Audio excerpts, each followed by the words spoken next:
Max McGareth and his mother Molly end up going back to the town of Copper Canyon after the eighth time of finding a place to settle in.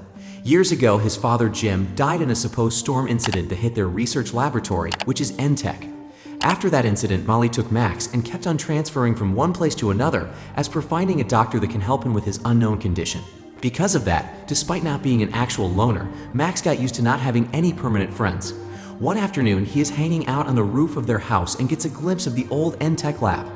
Called by his mom, Max helps Molly get their things inside as she tells him that they are finally home. Yet, he still doubts that they will actually stay at Copper Canyon for good, to which she promises that they will. Some time later, in his room, Max finds their old family photo as well as the planetary display that his father made for him when he was still a baby. In turn, Molly sees his drawing of the old NTech lab, so he asks her if that is where his father died. When she confirms it, Max doesn't say a word, but his sadness is visible in his face. At this time, the electricity starts flickering, so Molly leaves to call an electrician. Max, on the other hand, notices that his hand is emitting some sort of unknown energy that confuses him. The next day, Max decides to stop by the old NTech lab before heading to school. But as Molly sends him a message, his phone suddenly dies in his hand. Annoyed, he just decides to go to school, where he nearly gets run over by a truck. However, despite not getting hit, his bike still crashes on the city road. Luckily, the driver of the truck named Sophia, who's also a student where he's studying, decides to come to his aid. After making sure that Max is fine, she tells him to meet her after class so she can take a look at his bike. A little later, Max finally gets into his first class and he realizes that his father was a well-known figure in the school after a teacher recognizes him for his surname.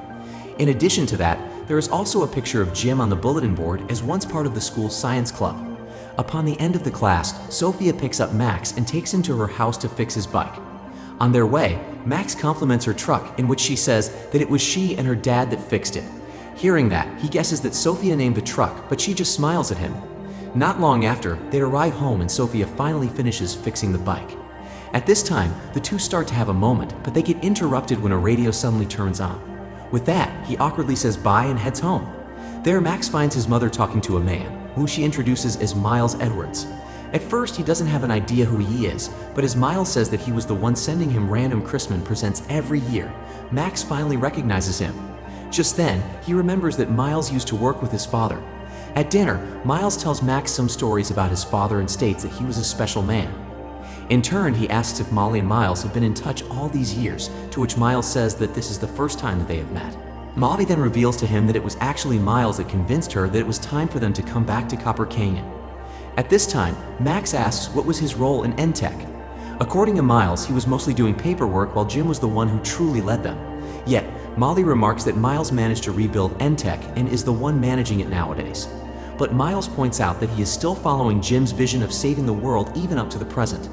As it turns out, Miles was there on the night of the accident. Hearing that, emotions fill Max up and cause the power to get cut. Being clueless as to what truly causes it, Max goes down to the basement to restart the power. Going back, he overhears his mother and Miles talking about something that Molly doesn't want to discuss with him just yet.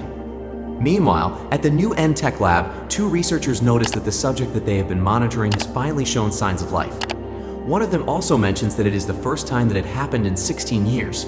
All of a sudden, a big explosion in the water happens, but the water seems to stop moving midair. Then the alarm goes off, so they call for security, stating that the subject is no longer in stasis mode. Shortly, the security arrives and they manage to corner the subject, which appears to be a drone-like creature. Yet, it still gets past them and eventually escapes. Going back to the house, Miles gives his business card to Max and says that he can come to the new NTech lab anytime he pleases if he ever wants to know about his father's work.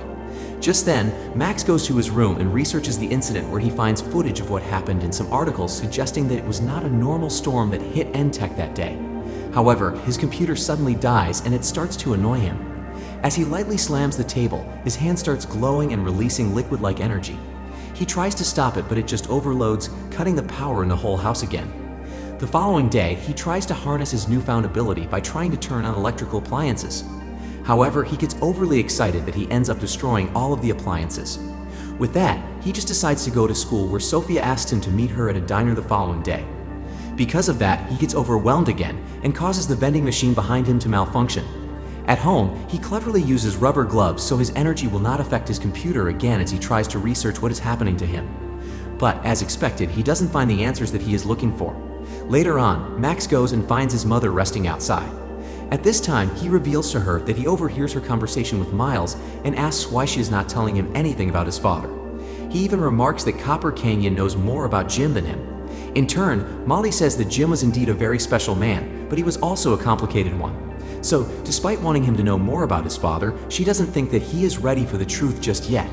Unknown to them, the subject from N-Tech is watching them, specifically Max, from afar, and it seems that it can see the energy inside his body. The next day, Max goes to the diner where he is meeting Sophia. When he arrives, she is already waiting for him, so he apologizes for being late, stating that his phone is kind of broken. At this time, Sophia finally reveals to Max that she indeed named her truck and it is called Frida. This makes Max chuckle, so Sophia tells him that not all people know about it. In turn, he jokingly says that her secret is safe with him. Hearing that, Sophia says that she knows his secret too, which makes Max nervous. According to her, she knows that Max is pretty good at being alone. Because of that, she wants to be close with him, so she asks him to put his number on her phone, suggesting that she can give him a tour and show him around town. However, upon holding Sophia's phone, it dies immediately and his head starts to hurt a lot. With that, Max excuses himself and goes to the bathroom, but the pain is not going away. Instead, the energy in his body starts to overload as if he is about to explode. Eventually, he bails out of the diner, leaving Sophia alone and confused as to what's happening to him. Concurrently, the subject is still watching over him from afar and sees him running away, so it decides to follow him. Arriving at the woods, Max cannot take it anymore and releases all the energy stored up in his body, causing him to lose consciousness. However, he finds himself in his room when he wakes up, giving him the idea that it was just a dream. But it is proven to be true when he notices the holes in his sheet and shirt, as well as the burn mark that is shaped like the letter V on his chest. Just then, the drone-like creature finally shows itself to Max, scaring him. As he swings the baseball bat at the creature, it suddenly speaks his name and tells him to put down the bat. According to it, the creature is a parasitic, silicon-based life form, which means that it is an alien. However, the alien seems to be remembering only fragments of its memories. Luckily, it remembers its name, which is Axtel, but he says that Max can call him Steel because it is what a certain someone called him before. In turn, Max asks where the alien came from, but Steel doesn't know specifically. But what the alien knows is that it needs to protect Max from everything that will try to kill him for his energy. Hearing that, Max questions Steel about what it knows about his energy. However, they get interrupted when Molly shows up, so Max quickly hides Steel in the laundry. When she's gone, Steel notices that Max is starting to store up the energy once again, so it attaches to him and absorbs the energy off of him. With that, Max puts Steel inside his bag and plans to go back to the woods where the alien found him so it can go home. But to his surprise, Steel states that he will be generating the energy called tachyon for the rest of his life, so it is up to Steel to absorb it and prevent Max from exploding. This makes Max stop driving, as Steel goes on to say that he was supposed to explode yesterday and he was lucky that Steel made it in time. Not long after, a bunch of armed people show up and it seems like they are looking for Steel. Thinking quickly, Max sabotages their tracker using his energy. Because of that, Steel commends him, but they still get spotted and shot at. This causes the two to immediately get away from there. While on the run, Max confronts the alien about why people are shooting at them. However, Steel already told him everything that it can remember. Desperate, Max tells him to try harder, and it actually worked. In a flashback, it is revealed that Steel was in N-Tech during the day that Jim died, as one of the researchers said that the Ultralinks are closing in. But what confuses Max is why he sees it as if he was the one who's in that moment.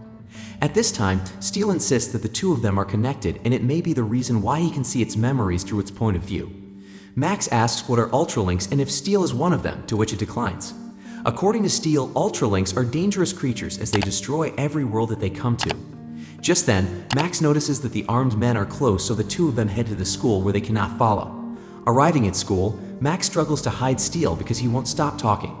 After a while, he bumps into Sophia, so he quickly takes the opportunity to apologize for bailing out on her. And to make it up to her, he asks her to go out next time, which makes her smile. Yet, Steel is trying to drag him away, so Max excuses himself again. On the other hand, Steel notices that Sophia makes Max's heart rate and respiration increase, so the alien suggests that he should avoid her. But, in return, Max tells Steel to shut up and insists that Sophia is not dangerous. At this point, Max is running out of options on where to hide, pointing out that they cannot stay in school for much longer. Just then, the alien sticks to his leg to absorb his energy. According to Steel, every time he gets worked out or emotional, his energy will start building up in his body. The alien then suggests that maybe his mom can help them, but Max doesn't want to involve her in the mess. He says that she has been through so much since his father died. This then surprises Max as he realizes that he just opens up to Steel. In turn, the alien says that it is fine because they are already connected in the first place and insists that he can tell him anything. With that, Max says that it will be a great help if Steel can remember who are the people that are coming after them. So Steel tries to remember anything but still gets nothing. Yet, he points at Max's drawing of the old N-Tech lab, stating that the Ultralinks will always come for them. In this sense, the two decide to go to the abandoned N-Tech lab. And for the first time, Max sets foot in the very place where his father loses his life. There he asks if Steel can remember anything now, yet the alien still gets nothing. But what it sees is the buildup of energy in Max's body, so he attaches to him again. Just then, a trace of energy gets released in his hand and Steel manages to control it. According to the alien, they can harness the power of the tachyon energy if they work together and then produce turbo energy. It also explains that the energy is so powerful that it can enhance his physical attributes, such as enhanced speed and strength. At this point, Max begins training and incorporating his movements with tachyon energy. And to his surprise, Steel manages to fuse with him when he accidentally falls, forming a suit of armor around him. Confused, Max asks how it happens, to which Steel points out that whenever they harmonize their energy, they can become one. Just then, another flashback of memories flows into Max's mind. This time, it is revealed that Steel actually worked with his father in stopping the Ultralinks before. Upon this realization, Steel also states that the supposed storm that killed Jim was actually an Ultralink. The next day, Max sees the business card that Miles gave him before and thinks that he is the one that can understand and help him. Due to that, they make their way to the new N-Tech lab. Unfortunately, the armed men are back on their tails, so Max and Speed decide to split. And by good fortune, he stumbles into Sophia, who he asks for help to drive her across the town. After a while, they finally arrive at the N-Tech and Max talks to Miles about how his father died. In turn, Miles says that it shouldn't come from him, but Max insists, so he shows him a miniature of a power core that he and Jim were working on before. According to him, Jim's goal was noble, but he overstepped, implying that it was his own fault that he died. Hearing that, Max gets overwhelmed by emotions, and without Steel to absorb his energy, he starts feeling the pain again. Due to that, he runs away from Miles and Sophia.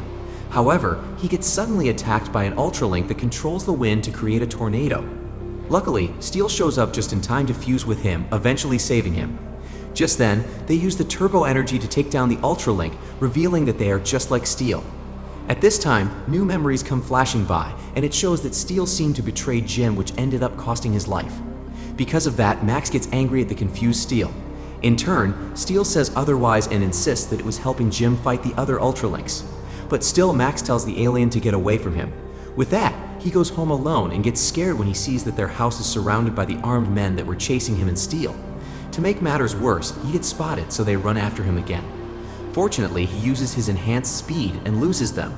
He then goes to Sophia's place and asks for her truck, phone, and a pair of rubber gloves, as he promises that he will tell her everything once he fixes his problem. Trusting him, Sophia gives him everything that he needs. Later on, while driving, Max calls Miles and tells him that his mother was hostage. To his surprise, Miles turns out to be aware of the danger he's in. As it turns out, he knows about the Ultralinks as well. According to Miles, the people who got Molly are probably at the old N-Tech lab and are using her as bait to actually get him. He warns him to be smart about it, but Max just turns around and heads to the old lab. Meanwhile, Sophia cannot help but worry about Max, so she calls his home, to which Molly surprisingly answers the phone. It is then revealed that the armed men were actually N-Tech agents. She scolds them for following Miles' order to kill Steel and endangering the life of her son. Molly points out that she is the major shareholder of N-Tech, so they should follow her. Just then, she orders the agents to find Max. Speaking of whom, he just reaches the old N-Tech lab and finds the core where his father died. There he sees that Steel is back in stasis mode. At this time, Max finally gets a whole flashback of memories which shows the truth that it wasn't Steel that betrayed his father but Miles. As it turns out, Jim is also an alien who goes by the name McGraw. After Miles sabotaged the defense system of the lab, the Ultralinks got inside so they could watch him kill Jim.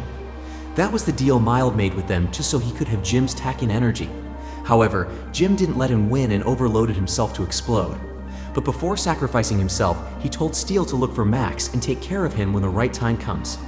As he gets back to the present, Max sees Miles wearing a special suit that he made so he can absorb tachyon energy. To even up the match, he pretends to go into the core like Miles wanted so he can wake up Steel and fuse with it. This then gives him a better fighting chance. However, since Miles' suit is made specifically to counter Max's energy, he still cannot get the upper hand. Just then, the N-Tech agents arrive and distract Miles long enough for Max and Steel to come up with a plan to defeat him. After Miles takes down the agents, Max attacks him again. And upon getting cornered, Max shoots Miles with turbo energy and overwhelms him with the energy that he wanted so badly that he ends up exploding. This then knocks down both Max and Steel, but they survive as the other agents arrive with his mother, finally saving him. As it turns out, Molly and Steel know each other as well. The next morning, Molly apologizes to Max for hiding the truth. She says that she was afraid that Max would end up like Jim, but she is now proud that he actually did. Before she leaves, Molly gives her pendant to Max, which turns out to be the key to illuminate the planetary display in his room and reveal their home planet. Afterward, Max goes to see Sophia and thanks her for always being there for him. Then he gives a drawing of her from the first time that they met. With that, the two of them kiss and promise to go on a tour using Sophia's truck. The movie ends with Max and Steel flying away as he now trains to properly harness his energy. Max Steel is far from being a great movie,